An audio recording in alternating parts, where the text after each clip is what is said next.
guys, ito ang short video vlog natin ngayon. Punta tayo ng Naga City. May rescue. Ayan, dito na tayo ngayon sa Naga. Ito yung gagawin nating unit Fuso 6M70. Ang main problem ay airbag.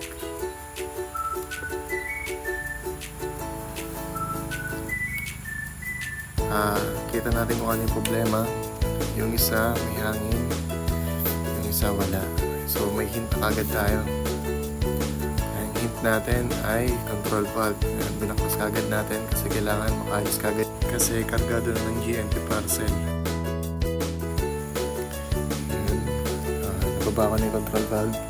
Kita naman natin kung gaano kadumi yung control valve. Try natin ayusin. Pag hindi nakisama, no choice. Ayan, kita natin kung gaano kadumi, sobrang dumi. Ayan, tinry kong baklasin. So, yung iba hindi nakisama yung bolt, wala tayong choice.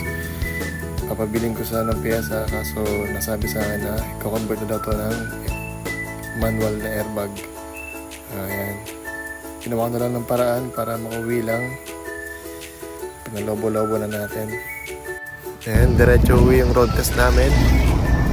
Hindi nila ako pupuntang UWAS kasi madadaan lang naman yung UWAS. Ayan, naobserbahan namin yung hangin kung babawas pa.